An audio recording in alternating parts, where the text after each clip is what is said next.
흠없는 짐승의 피를 통해 죄를 용서받을 수 있었습니다.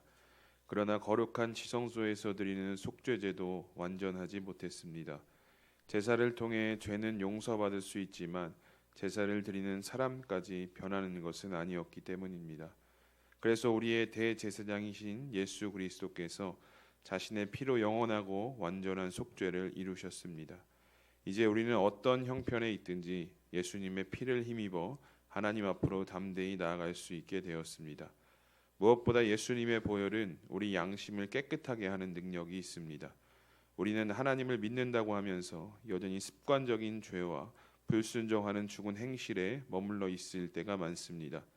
그러나 보혈의 능력에 의지해 다시 믿음의 발걸음을 내디딜 때 주님께서 거룩하게 살아갈 힘을 주십니다. 아멘. 그 밑에 질문도 함께 읽겠습니다. 회개한 후에도 여전히 습관적으로 짓는 죄나 죽은 행실은 무엇입니까? 예수님의 보혈이 양심을 깨끗하게 한다는 약속을 신뢰하며 주님께 솔직한 믿음의 고백을 드립시다. 아멘. 히브리서 9장은 우리 신앙의 어떤 핵심인 예수 그리스도의 보혈이 가진 능력에 대해서 이야기를 합니다. 크게 두 부분으로 나눠서 지금 이야기가 진행이 되어지는데, 먼저 1절부터 10절은 이제 옛 언약의 한계를 분명히 지적을 하고요. 또 11절부터 마지막 28절까지는 이제 새 언약의 완전함을 이야기하면서 이 두 개를 대조하면서 이 9장을 진행해 나가는데, 구약의 제사는 이제 매년 반복되어져야 했습니다. 죄를 지을 때마다 짐승을 잡아야 했고, 또 이는 육체는 정결하게 할 수는 있을지 모르겠지만 그러니까 죄를 짓는 근본적인 원인을 변화시키지는 못했던 것이 이제 구약의 제사가 가지고 있었던 한계였습니다. 그러나 이제 예수 그리스도의 보혈의 능력은 이런 한계를 완전히 뛰어넘는 놀라운 은혜임을 우리가 히브리서 9장을 통해 고백하게 됩니다. 단번의 제사로 더 이상 반복적인 피 흘림이 필요 없게 되었고요. 우리의 양심을 죽은 행실에서 깨끗하게 하신 것이 오늘 우리가 믿는 보혈의 능력입니다. 그리고 예수님의 죽으심으로 인해 우리는 약속된 영원한 기업을 얻을 자격을 얻게 되었습니다. 그래서 이제 우리는 어떤 형편에서도 보혈을 의지해 하나님께 담대히 나아갈 수 있었던 것이 바로 오늘 우리가 믿고 의지하는 보혈의 능력이라는 것이죠. 그러니까 결국 9장의 핵심은 22절에 피 흘림이 없은즉 사함이 없느니라, 이 영적 원리를 예수님이 당신의 피 흘리심을 통해서 직접 완성하셨다라는 것이 이제 9장의 핵심입니다. 여러분, 보혈의 능력은 우리가 머리로만 알고 있는 이론이 아니라 오늘도 우리의 삶 가운데 나타나야 되는 실제입니다. 우리는 여전히 연약해서 습관적인 죄에 걸려 넘어지곤 합니다. 하지만 그때마다 우리를 정죄하는 것이 아니라 다시 일어나서 거룩하게 살아갈 수 있게 만드는 힘이 바로 우리를 위해 흘리신 예수님의 보혈의 피입니다.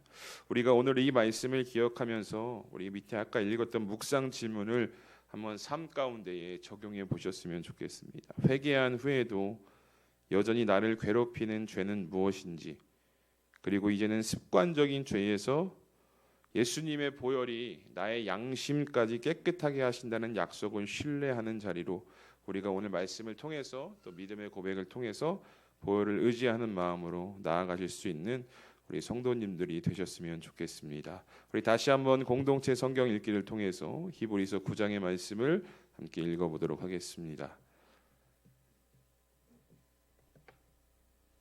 제 9장. 첫 언약에도 섬기는 예법과 세상에 속한 성소가 있더라. 예비한 첫 장막이 있고 그 안에 등잔대와 상과 진설병이 있으니 이는 성소라 일컫고, 또 둘째 휘장 뒤에 있는 장막을 지성소라 일컫나니 금향로와 사면을 금으로 싼 언약궤가 있고 그 안에 만나를 담은 금항아리와 아론의 쌍난 지팡이와 언약의 돌판들이 있고 그 위에 속죄소를 덮는 영광의 그룹들이 있으니 이것들에 관하여는 이제 낱낱이 말할 수 없노라. 이 모든 것을 이같이 예비하였으니 제사장들이 항상 첫 장막에 들어가 섬기는 예식을 행하고, 오직 둘째 장막은 대제사장이 홀로 1년에 한 번 들어가되 자기와 백성의 허물을 위하여 드리는 피 없이는 아니하나니 성령이 이로써 보이신 것은 첫 장막이 서 있을 동안에는 성소에 들어가는 길이 아직 나타나지 아니한 것이라.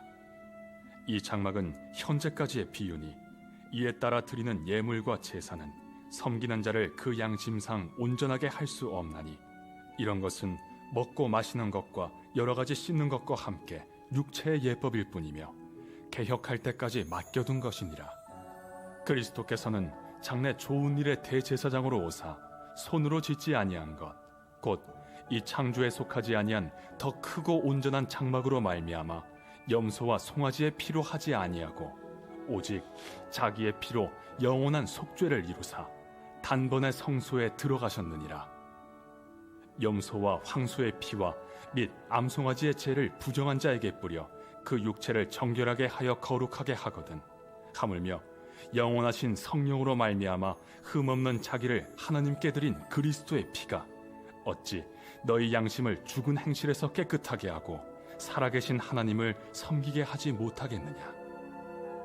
이로 말미암아 그는 새 언약의 중보자시니 이는 첫 언약 때에 범한 죄에서 속량하려고 죽으사 부르심을 입은 자로 하여금 영원한 기업의 약속을 얻게 하려 하심이라. 유언은 유언한 자가 죽어야 되나니 유언은 그 사람이 죽은 후에야 유효한즉 유언한 자가 살아있는 동안에는 효력이 없느니라. 이러므로 첫 언약도 피 없이 세운 것이 아니니 모세가 율법대로 모든 계명을 온 백성에게 말한 후에 송아지와 염소의 피 및 물과 붉은 양털과 우슬초를 취하여 그 두루마리와 온 백성에게 뿌리며 이르되 이는 하나님이 너희에게 명하신 언약의 피라. 또한 이와 같이 피를 장막과 섬기는 일에 쓰는 모든 그릇에 뿌렸느니라. 율법을 따라 거의 모든 물건이 피로써 정결하게 되나니 피 흘림이 없은즉 사함이 없느니라. 그러므로 하늘에 있는 것들의 모형은 이런 것들로서 정결하게 할 필요가 있었으나 하늘에 있는 그것들은 이런 것들보다 더 좋은 제물로 할지니라. 그리스도께서는 참것의 그림자인 손으로 만든 성소에 들어가지 아니하시고 바로 그 하늘에 들어가사 이제 우리를 위하여 하나님 앞에 나타나시고 대제사장이 해마다 다른 것의 피로써 성소에 들어가는 것 같이 자주 자기를 드리려고 아니하실지니 그리하면 그가 세상을 창조한 때부터 자주 고난을 받았어야 할 것이로되 이제 자기를 단번에 제물로 드려 죄를 없이 하시려고 세상 끝에 나타나셨느니라. 한 번 죽는 것은 사람에게 정해진 것이요 그 후에는 심판이 있으리니 이와 같이 그리스도도 많은 사람의 죄를 담당하시려고 단번에 들이신 바 되셨고 구원에 이르게 하기 위하여 죄와 상관없이 자기를 바라는 자들에게 두 번째 나타나시리라. 아멘. 우리 뒤에 있는 말씀 기도를 보겠습니다. 14절입니다. 하물며 영원하신 성령으로 말미암아 흠없는 자기를 하나님께 드린 그리스도의 피가 어찌 너희 양심을 죽은 행실에서 깨끗하게 하고 살아계신 하나님을 섬기게 하지 못하겠느냐. 아멘. 첫 번째 기도의 제목입니다. 죄로 얼룩진 나의 양심과 죽은 행실을 예수님의 보혈로 깨끗하게 하소서. 죄 문제 앞에서 후회만 하는 것이 아니라 죄에서 돌이켜 하나님께 담대히 나아갈 수 있도록 믿음을 주소서. 세상 속에서 빛과 소금 역할을 감당하며 예수님의 성품을 닮아 온유와 겸손과 정직함으로 살게 하소서. 아멘. 27절 말씀입니다. 한 번 죽는 것은 사람에게 정해진 것이요 그 후에는 심판이 있으리니. 아멘. 두 번째 기도의 제목입니다. 죽음 이후에 영원한 심판이 있음을 기억하게 하시고 하나님을 알지 못하는 영혼들에게 복음을 전하게 하소서. 때를 얻든지 못 얻든지 입을 열어 담대히 복음을 전하게 하소서. 내 삶의 모든 순간을 그리스도의 살아계심을 전하는 신실한 증인으로 살아가게 하소서. 아멘. 우리 오늘 말씀을 기억하면서 또 이 두 가지 기도 제목을 가지고 우리 이 시간 함께 합심해서 기도하도록 하겠습니다.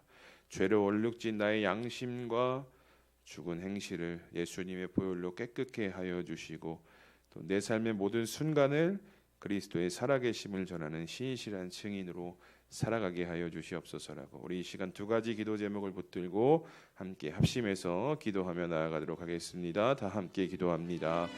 하나님 감사합니다. 오늘도 우리를 새벽 가운데에 주의 전으로 불러주시고 하나님께 예배하며 말씀을 묵상하며 또 기도의 제목을 가지고 하나님께 나와